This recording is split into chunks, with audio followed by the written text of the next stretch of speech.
Some films were harmed in the making of this podcast.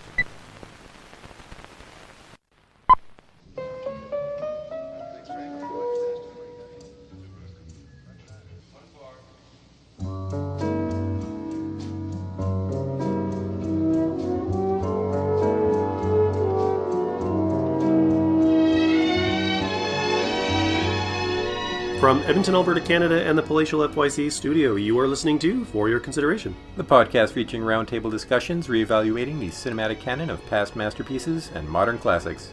I'm your host, Dustin Friesenand. And I'm your host, Mike Josic, and we'd like to thank all of you for joining us today to partake in our film discussion. If you're a regular listener to the show, welcome back, and if this is your first time listening to the podcast, be warned, spoilers ahead. It is our 101st episode. Right?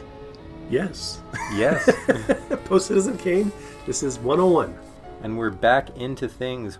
So we are back. We're back with another conversation about another film on the Sight and Sound list, and this time around, it was Dustin's pick. Much to Mike's chagrin. Actually, I might surprise you with what I say.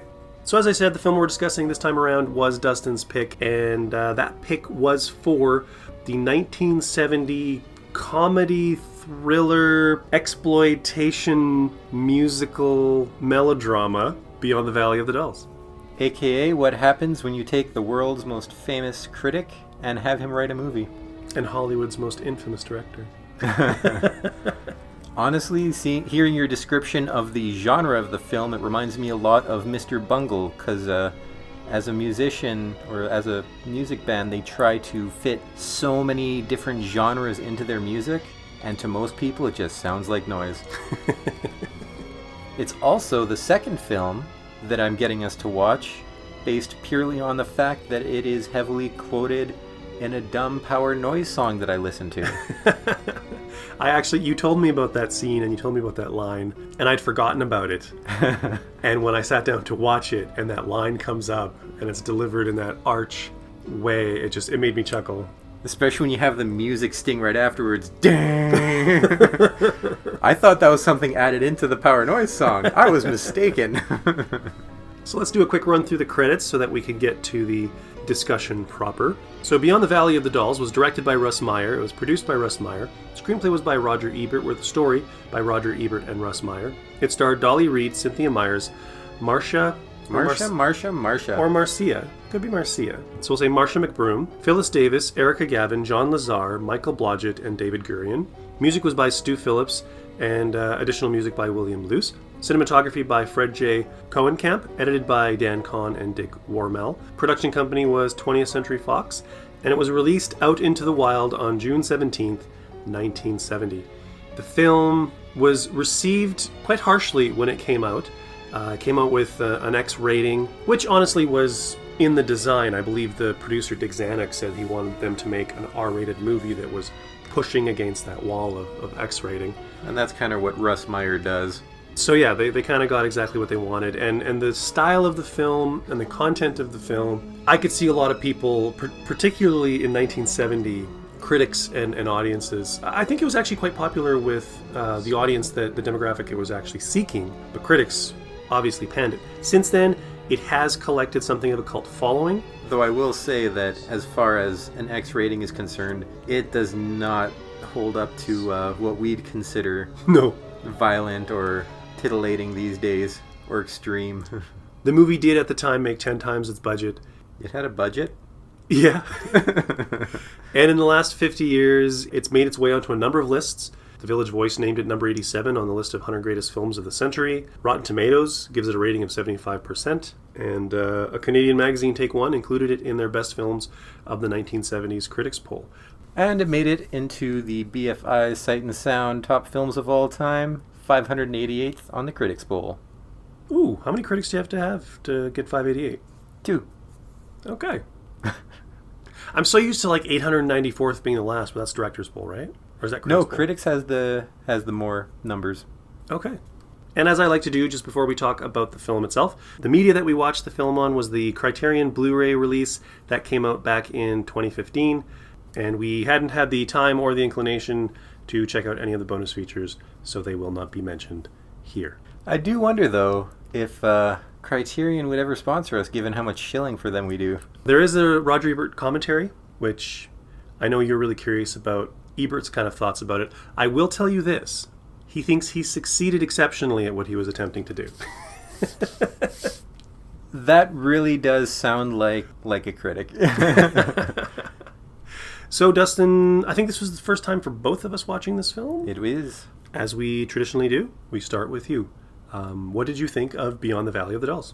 Beyond the Valley of the Dolls, not to be mistaken for anything having to do with Valley of the Dolls, which is the first thing that you see on the title card. Although, technically, it started as a proper sequel to Valley of the Dolls, and then it just sort of evolved from there. It's a very simple story. It's just small rock band moves to Hollywood, tries to make it big, corruption, everybody dies, the end. There's a lot of sort of cliched stories going on in there. It also had a sort of a Pulp Fiction vibe, bouncing back and forth between these disparate stories that honestly don't really mesh together in much of a way, except for people who were at Z-Man's party. That's basically the only thing that half of these people have in common. It's where people met each other. It's where all the corruption started. And Z-Man's just the person to know. Although I was expecting the cliched and the classic, oh, they get corrupted by this, by wealth, by fame, by power, whatever. I felt it was just out of the blue in every single scenario. You have people coming in who are innocent. You have the one woman whose aunt lives there and talks to her about, oh, my mom, he had this estate, and the lawyer instantly starts telling the aunt, we don't owe this chick a dime. We don't know she is who she says she is. Like, well, she actually doesn't come asking for the money. Oh, yeah, that's true. She just comes to comes visit. to say hi. Yeah. Comes to say hi. And her aunt generously offers her $350,000 just out of the blue, and she's super excited about it. And the lawyer is giving her complete shit about it the whole time. We don't owe her a dime. There's no provisions in the will saying you had to do anything like this. Don't give her nothing. The lawyer's a complete dick. But it happens anyway. And just to follow their plot line, the lawyer then tries to get the girl to stop. She sleeps with him for pretty much no reason at the behest of her boyfriend at the time to sort of use it as blackmail, even though she gets really no evidence of it. And then she starts demanding more money from the aunt and threatening and being mean and rude, and it just comes out of nowhere. Absolutely nowhere to me. They go to Z-Man's party, and it seems that just by exposure to those people, they instantly turn into assholes. Well, the whole theme of the movie is how Hollywood and that lifestyle and success can turn good people bad. How it's basically a poison. There's that horrible, horrible narration at the end, which I literally said, that what the horrible fuck? Narration. That is basically showing you just how much up his own ass Roger Ebert's head is. And like Susan's tragedy was that she was too kind, and that the kindness ended up sort of being her downfall because she tried to be nice to her niece, and her niece turned on her, and her lawyer took advantage of her, and like all this sort of stuff. Like the main theme of this movie is how this world turns good people bad. So going to the parties, doing the drugs, having the sex, the rock and roll, the this and that. Like they were doing drugs and having sex and partying before. I know, but now it was like a really enabling environment, and there was more money involved.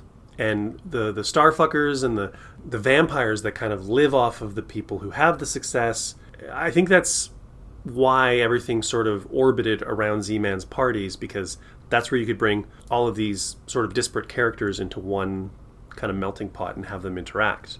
And I can get entirely behind that, 100%. But it's 0 to 60 in change of a scene. There's no development in this movie with anything. Relationships turn on a dime. All of a sudden, Casey's pregnant because all of a sudden, Harris raped her. And all of a sudden... I didn't even see that as rape at first because they were both drugged out of their mind.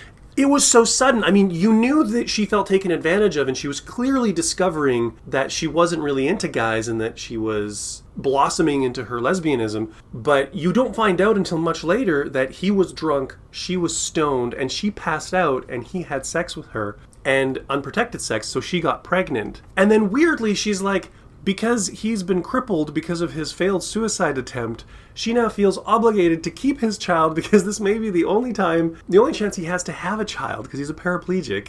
And then her kind of paramour, Roxanne, convinces her, no, let's go get an abortion. And the way the dialogue comes out, you keep expecting this to be a plot thread that goes through at least 3 or 4 scenes. But it's just, bang, you're there. You're in the hospital room. She screams, and then they're lying under a tree, and she's like, I can't live without you, Roxanne. And then they make out, and there's some boob squeezing, and what the hell?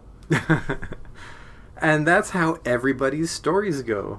You compare it to Pulp Fiction, and, there people did stuff, they might have changed slightly, it was a story being told. Here, you have, the beginning of the story and the end of the story. There is no middle. There is no middle ground, even, anywhere in this film. It is one extreme or the other. It's 0 to 60 to 0. It's a 2-hour film? Hour 44, yeah. It's an hour 44 minutes, and I feel like if you actually had the plot development that was required to make any of this make any sense, it would have been a 2.5-hour film. I think it's funny that when they got the X rating, Russ Meyer actually requested, well, we've already got the X, so can we put more nudity and sex and stuff in it? So it could have been a longer movie, but not necessarily narratively. And the only reason it didn't happen was because they didn't have time, because they needed to get the thing printed and released. I struggled with this movie. It kind of opened up where I wasn't sure what was going to happen, and then I decided, you know what, I don't think I like this movie. And then it kept doing things. It kept doing weird things that I thought, well, this is kind of bold, this is kind of interesting. And I really saw the parody and the satire in it, even though I haven't seen the original Valley of the Dolls film, which is essentially about 3 women who come to Hollywood and make it and get destroyed by pills and success and whatever. But every time this movie did something really interesting to me, and every time I got really invested in it and got into the rhythms of it, either weird editing, weird story bits, and it happened often enough that it was like just getting dragged around or shoved around. And it's very disorienting because of all that shoving around. And there was a point where I kind of was like, there's stuff about it I don't like, but I kind of really like the things that I do like. And then Harris tries to commit suicide and jumps in front of the band on live TV. And I'm like, okay, this is interesting. This is all of this stuff coming to a head. And then you get the hospital scene. And the doctor comes out. And he's like, there's been critical damage to the spine, and there may be spontaneous regeneration, and there may be whatever. And it was... But really, there's a lot you can do as a paraplegic. No! It was so ridiculous, and it was so soap opera, to the point where it became cartoonish, and it was no longer something that I thought was an interesting commentary that was just sort of hyperbolic and weird. It turned into, we're just going to go into a whole bunch of crazy soap opera tropes. And the heavyweight fighter, the man with Pet, they have their fling, and then she makes up with Emerson again, and then they're engaged for a week, and then heavyweight fighter shows up again, and there's a big thing. And they don't really touch on that again. It's there to sort of show that forgiveness is important, and their love was something that they wanted to protect, and that guy was there as an obstacle. The forgiveness was instantaneous. It was. The champ, he was just a complete and utter dick the second he had the opportunity to be. He wasn't even super terrible at first. Yeah, there was the cheating. But she was going on, apparently, about how you wake up next to this person, and it's who is this guy? You don't really have a timeline, so were they going out for a week, a month? How serious are they? You don't know. All you know is that after the whole cheating thing and the champ trying to run the guy down, in a really weird, over-the-top reaction to nothing, all of a sudden they're back together, and forgiveness was instantaneous, and the champ just comes back in, because I guess he can't get over her. Just declares that nobody says no to me. And you know what? I can understand those tropes. I can understand that idea, but there's no development of that idea. When the suicide attempt happens, as you said, right to the hospital. Immediately afterwards, he's going around in a wheelchair, and they go pick him up in the wheelchair when there's an emergency happening and it's life and death. and they insist, okay, no, we'll wheel you out and we'll get this into the car because you're going to help us during this assault where somebody's going to die. I feel that might not have been the most necessary person to bring along. Because he needs to be there when someone dies and he spontaneously regenerates feeling in his legs. And everybody freaking forgets that Casey's been shot. I mean, who cares if Lance Rock had his head chopped off because he was a dick. But one of their bandmates, one of their longtime friends, has been killed. But everyone's celebrating the fact that Harris has his legs back. And it bounces around so much, but mostly the 0 to 60 to 0, because characters change their behavior so abruptly, and because it's all just a bunch of pretty white people, I would lose track of who the hell I'm looking at. Okay, that's the guy with the blonde hair and the blue eyes. There's none other like that, all right. But then there's 3 or 4 random blonde women, and I would mix them up all the time. It wasn't until somebody mentioned trying to get her mom's money that I'm like, oh, right, that's the storyline I'm supposed to be paying attention to right now. It wasn't until they called the one a porn star that I'm like, oh, right, that's who that one is. Because I couldn't follow based off of their actions. And that actually developed a little bit. Like, while all that other manic stuff was happening, you did have the Kelly and Lance, Ashley and Harris sort of love square that was going on. The two characters who you thought were going to be together, the Harris and Kelly, end up with other people. And he ends up with Ashley because she's pursuing him, and Kelly is being wooed by success and handsome Lance, who is not handsome. But she's basically banging him, so he gives in and he starts banging Ashley. And both of those things turn on a dime. Lance gets into a fight with Harris, who's being a dick. And he's being a dick because he's being a dick to Ashley, and then Ashley dumps him. And He's then probably he goes the most in. consistent character. He is pretty consistent. He's just always a dick. But then after he jumps and tries to commit suicide and crashes in front of the band, all of a sudden Kelly just has this change of heart. And she realizes, oh, my success has made me a terrible person, and now I need to dedicate myself to this guy who's been standing by me the whole time.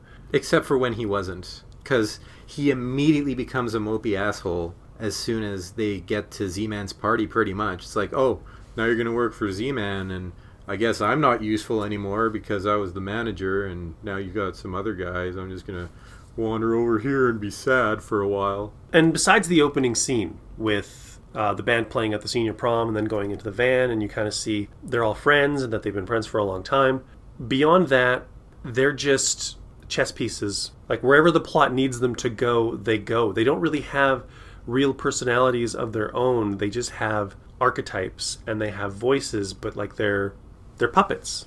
Honestly, I was kind of invested up until after the first Z-Man party, because at that point, there was a development, there was a slow growth, it was going somewhere, as opposed to teleporting all over the place like they were Season 5 Game of Thrones. I lasted up until the hospital scene. When that hospital scene happened, I was like, okay, this is just gonzo. And you mentioned the teleporting. The editing in this movie, I had a feeling they were very much trying to go for a Blake Edwards, Robert Altman kind of style of conversation and party, things overlapping and quick cuts and just showing you little bits of the conversation. And I also think they were going for kind of a Hard Day's Night sort of thing, because it was a musical comedy with this other stuff sort of peppered in, and so much of it sort of revolved around the band, which started off as the Kelly Affair and then became the Carrie Nations. I think because of that musical element, and because so much of it seemed theatrical and very sketchy, as in sketches, not the movie's kind of sketchy on its own, but Both kinds of sketchy. I very much got that feeling that it was this sort of vignette-ish, Hard Day's Night, and then also going for this kind of editing style. But I don't think it worked as successfully as they may have hoped it to be, because it was jarring. It was super jarring. There were a few times where it worked really well. I mean, I know this movie was put together rather quickly, so maybe they just didn't have time and they were trying to experiment and they didn't have time to fine-tune certain things, but it really, really hurts the movie in my opinion. And if you're bouncing around that much and you have characters that change that much, it becomes all over the show. But going to the music, because of course it is technically a musical, that band is actually really good. I really dig their music.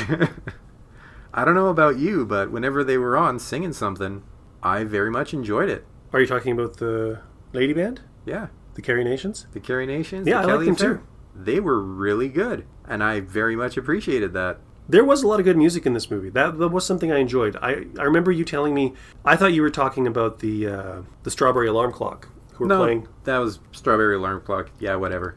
But because you said that you were kind of engaged by the music, I was paying attention to it a little bit more as the movie was going on. And since so much of it revolves around music, there's a lot there to engage with. But it was good. And honestly, an example of kind of a bit of the sort of Hard Day's Night thing that I was talking about, and also a successful instance of editing.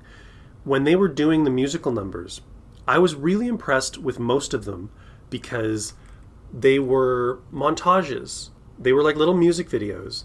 And while the band was singing and doing their thing, you would have like images of other characters sort of phasing in and phasing out, and you would see their emotional states. And each one of those musical numbers served a narrative purpose. It was a narrative shorthand. It wasn't just like, let's insert a song here, which I know was your complaint with Hard Day's Night. And here the musical portions were the best parts of the film. It was really effective and really creative. And those were like moments where I was really starting to embrace the movie. And I will honestly say that I enjoyed this movie. I don't think it was a waste of time. I don't think it was a great movie. But I enjoyed this movie more than I disliked it. There were things in it that I liked quite a bit. The silliness of it, I actually enjoy. The actual batshit craziness of it, I do enjoy. But it's a mess of a film. An absolute mess. I enjoyed the musical parts. I enjoyed the first half. It had me engaged. But it lost me somewhere in the middle. And even Z-Man's speech at the end wasn't enough to bring me back. Especially since it's accompanied by an out-of-the-blue reveal, which makes it very problematic. Z-Man, as it turns out, wasn't Z-Man at all. The scene starts with Z-Man being completely nuts in a way we've never seen before. Beforehand, megalomaniac, sure. Power-hungry, sure. Center of attention, sure. But then all of a sudden starts declaring himself Wonder Woman. Superwoman. The whole setup of that scene. Why did he call just Lance and Casey and Roxanne? Why were those the only three characters he invited to his special party? Why the hell was the bartender walking around calling him Mein Führer and dressed up like a friggin' Nazi? That Nazi imagery is the most tone-deaf, satirical Nazi imagery that I have seen since Frank Miller's The Spirit. It comes out of nowhere. Isn't the guy supposed to be Russian too? No, he actually does have... They mention he has a Germanic face, and they kind of play up his Teutonic attitudes. But just going the straight-up Nazi with the swastika on the arm and the uniform. And entirely out of the blue when Z-Man's trying to set up this random orgy with the four people. And as it turns out, Z-Man wasn't pretending to be Wonder Woman or Superwoman or whatever. Rips open the shirt. Oh wait, there's breasts. It was a girl the whole time. Presumably. The thing is, because of how absurd and out of the blue it was and how crazy Z-Man was acting the whole time, I don't trust anything that he says or anything that happened in that scene. It might have just been a guy with breasts. Gynecomastia. Was it that? Was it a girl? Was it a transgendered individual? They're never clear if it's a trans man or a trans woman or... You have the guy's reaction to it where he says, she was a girl all along and an ugly one. And then you have Z-Man's fantastic speech, which is just the most absurd thing ever. And I love the shit out of it, especially the musical stingers. And then he just goes around and tries to kill everybody there, starting with the bartender.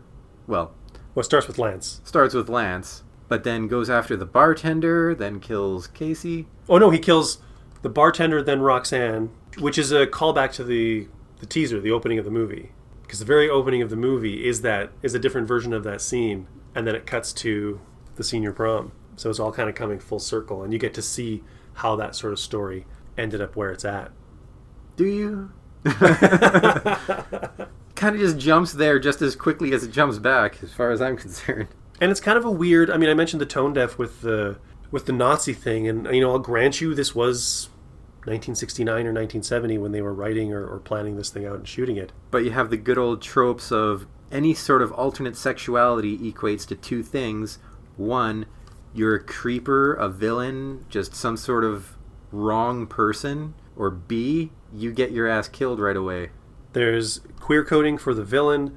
There is... Who I might add, they did not make a woman until that scene was written, basically, according to Roger Ebert. Oh, that was a late stage edition? Yeah, they didn't know that they were going to do that pretty much until it happened. Okay. So there's your writing right there. It's like, oh, well, all of a sudden, that would be shocking. And the way that they kill Roxanne, which is a brutal death, and you don't see Casey's death, but basically all your queer main characters get brutally taken out, or they're insane, murderous villains. So you have this movie which is kind of progressive in the way that it's... I mean, progressive is maybe not the right word. It's progressive in a transgressive way because it's exploitation. You know, there's the nudity and there's the attitudes and there's the comfort with the drug use and there's like a lot of stuff that was taboo.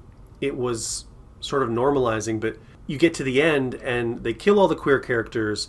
All the characters who were leading these lifestyles decide to basically get married. And ultimately the message of the movie is that this lifestyle, all of these things individually or together are bad for you. And all you really need to do is find the right person, mind you, hetero person, because everybody at the end is binary, and get married, because that's the ultimate goal and that's the ultimate happiness. And all the non-binary people are better off dead or are insane and are pretty much the cause of this, really, with Z-Man. And they're the weirdos and the hedonists. And once we're rid of them, then all will be good with the world. But one thing that immediately turned me right off of the film, anything that I had left going was killed the second the narrator came in and started turning it into a weird Aesop's fable. There's no other narration in the film. None. It just comes out of nowhere.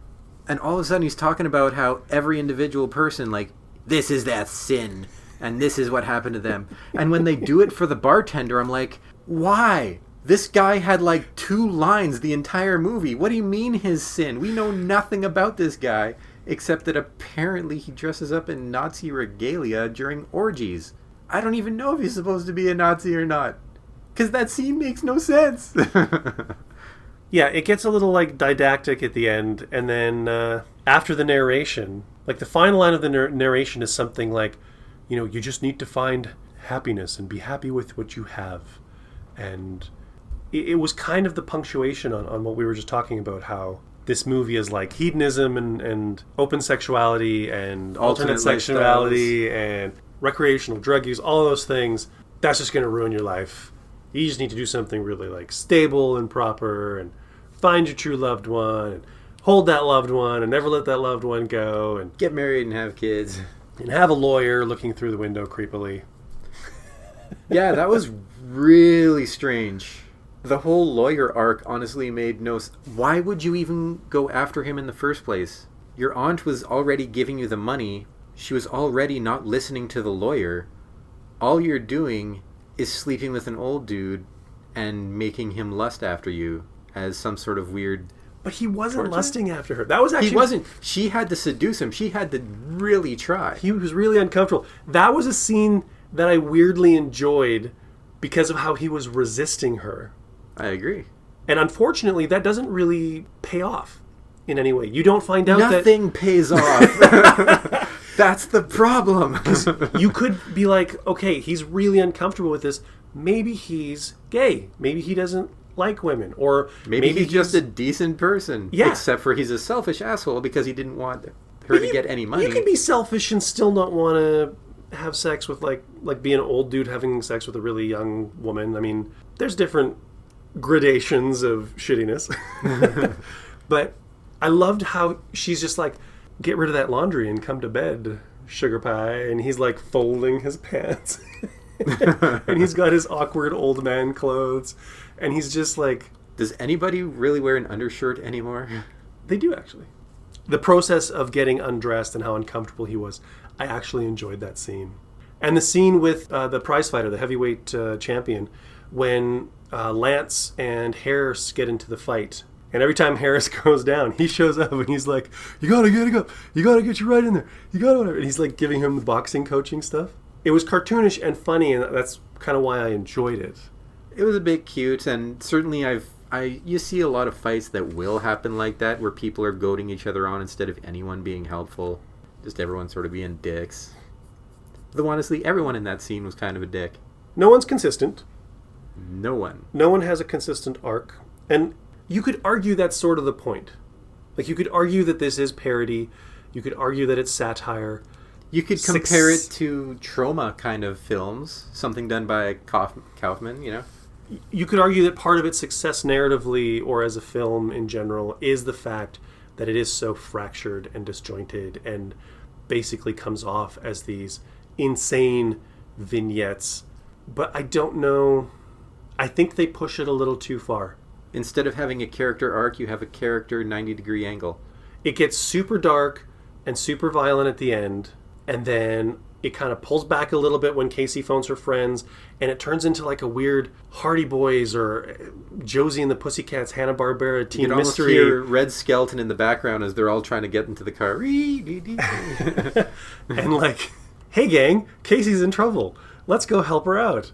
And they all rush there, and it's, I don't know, it's too incongruous. I can't think of the right word to describe it, but it's disjointed, nothing pays off, it's problematic, but is that the definition of exploitation? But when you start talking about exploitation films and looking at masterpiece, museum piece, stuff like that, it's very hard for something that's trying to be transgressive to continue to be transgressive as time goes on.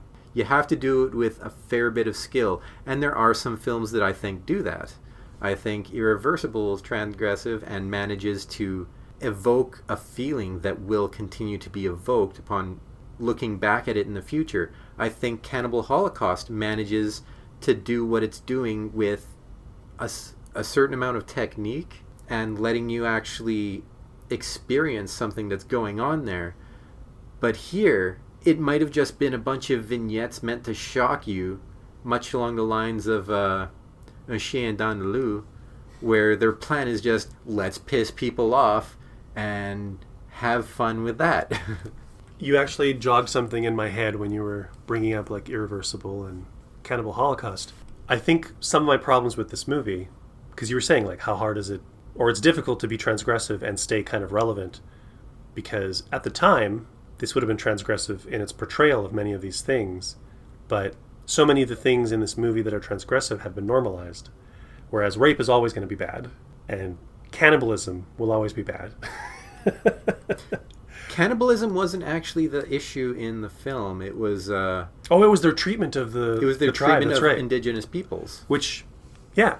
So, yeah, I think... Basically, rape and murder, bad. I think that's actually a good comparison, because I could see, like, the nudity. I mean, casual drug use was fairly prevalent at the time. Recreational drug use, casual sex. But the thing is, this film has rape and murder as well. Yeah. That's not treated in any way to give you any sort of emotion. No. When the rape happens, as I said, I'm very much against rape, but I don't even know if that was a rape, because they were both drugged out of their gourd. Yes, she regrets it. He doesn't even know what the hell's going on when she accuses him. I didn't know what the hell was going on when she accused him. I'm like, did I miss something? I'm sitting here watching the film. Legally, by definition, it's rape. Of course. But yeah, I mean, it's complicated. I don't think that's something that we're going to... But at the time... tackle on the podcast right now. At the time, that wouldn't have been something that anyone would have really cared about. Somebody getting drunk and having sex. I mean, look at... I was impressed that Roxanne actually said... Because like you said, it was hard... Obviously, Casey was upset about it. And like my first thought was, did he rape her? They didn't show the scene. You don't like... There's something missing here. But then when Roxanne actually calls it out and says, yeah, because he raped you, I was like, wow, it's 1970 and the movie went there and actually called it for what it is. That's something that movies now still don't do. You look at Super Troopers, the whole premise of that film is people wanting to go to a party where drunk girls will sleep with them. That's the joke. That's the gist of the film. That was acceptable. And that was, what, 10 years ago? 15? But again, it doesn't pay off here. It doesn't pay off. It gets brought up every time something interesting and progressive happens, or even something interesting and transgressive happens. It never pays off. They're just throwing everything at the wall and hoping something sticks. So I think that's as good a time as any to bring the conversation to a close and move on to the adjudication phase of the program. You're a freak, Barzell. You're a stone freak. I'll get you back in spades, Barzell. Get you, you mother. The vorpal blade goes snicker-snack. Ah, yes, jungle lad. Meet my friend Excalibur, mightiest sword of all time. Fought by Woden, the god of time, legendary blade of King Arthur, hurled into the lake, it sprang forth again, all shining and pure. And now it is wielded by she who will eclipse all their deeds. Arthur, Lancelot, and even mighty Coeur de Lion. Superwoman! Listen, Ronnie. See, Ronnie, this whole thing has been a big game, right? A big put-on. We've been putting each other on, man. See, the trouble is that you think it's for real, but it's not. Now, we're friends, aren't we? Remember, Z-Man? Put the sword away. Come on, Z-Man, put it away. You don't need it. So Beyond the Valley of the Dolls, Dustin, final thoughts. In summation, I enjoyed this film more than Faster Pussycat Kill Kill, since that's the only other real exploitation film that we've done. And it also happens to another be Russ Meyer. But looking at other transgressive films that I've seen, there are ways to make it live beyond the era that it was made. This film does not do that. I don't care what Roger Ebert said 10 years in. I think that guy really thought he did better than he did. It's his baby, so he's never going to say anything bad about it. I think it's sort of along those lines. It's a curiosity. It's something that's exemplary of exploitation films of that era. Throw it in a museum. It's not the worst watch you'll have, but be prepared for something that's weird, ridiculous. Not necessarily in a very good way, in an okay way. It's all over the place. I agree with you. This is an entertaining movie. I actually did enjoy myself and was also thinking that I enjoyed this more than Faster Pussycat Kill Kill. It has more compelling, interesting elements to it, I think. There's a lot more going on, whereas I think Faster Pussycat Kill Kill, it's a bit of a slower, weirder burn, even though, you know, that movie is kind of important for what it did. I do think this movie is successful for what it's doing, although I have to disagree a little bit, because as I said, there's no payoff, and the growth is no, but I think 90-degree angles. What they set out to do, I think this is exactly what they set out to do. And I think this was the actual brief. This was what they were told to do, and this is why Meyer was hired.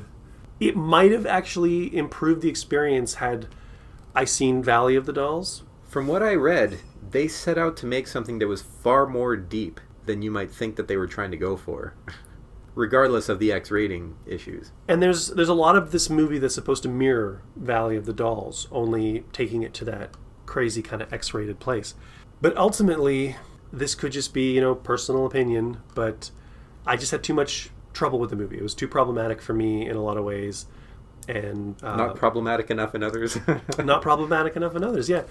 So it's the non-payoffs, it's the not so transgression, it's the jarring edits, the jarring everything. It just, the things that I thought were successful and important and really interesting were diluted by the other things, and because, you know, it's like when you're mixing paint, when you put too many colors in, it just goes brown.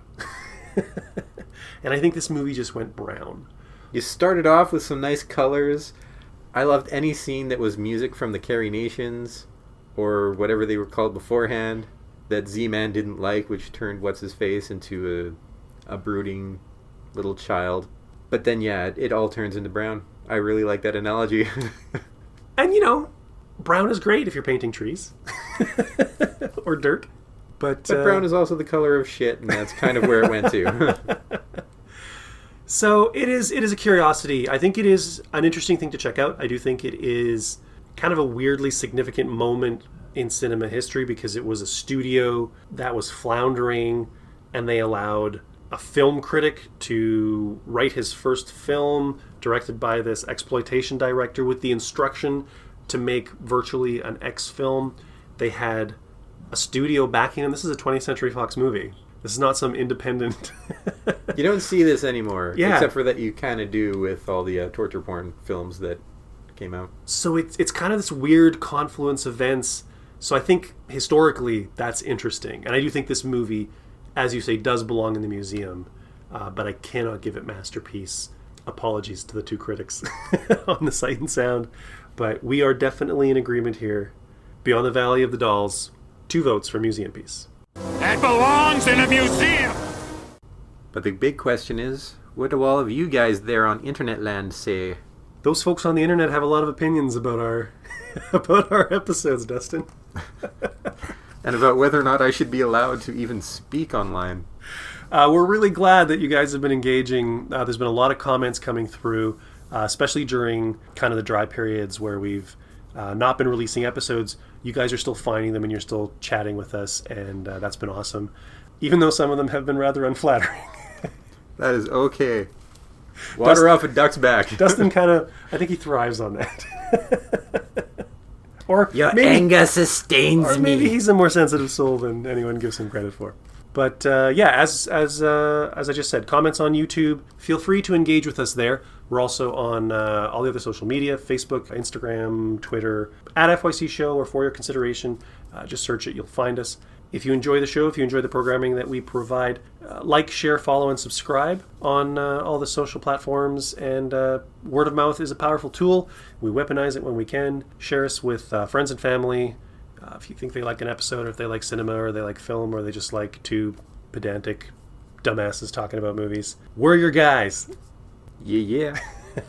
And just a quick reminder, we do have a Patreon. Recently changed the tiers. It's $2 general admission. Just basically, if you want to support the show at a kind of extra level, the money goes to helping keep the lights on, improve equipment, pay for hosting, and any potential kind of growth or improvement to the show. And we will be adding audio commentaries. We're actually scheduling our first celebrity audio commentary, which will be running through our Patreon for our Patreon supporters.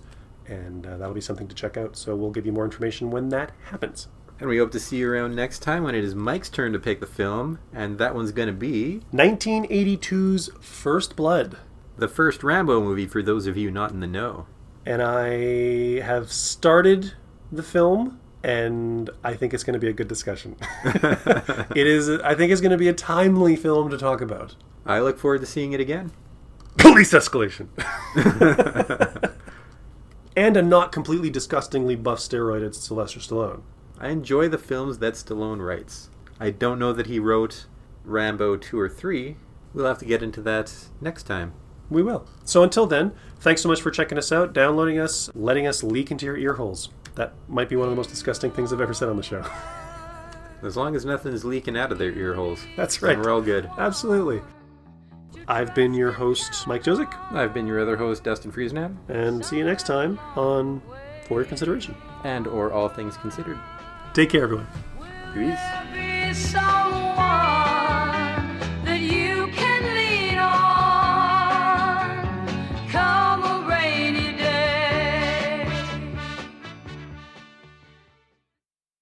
But, Dustin, give us a...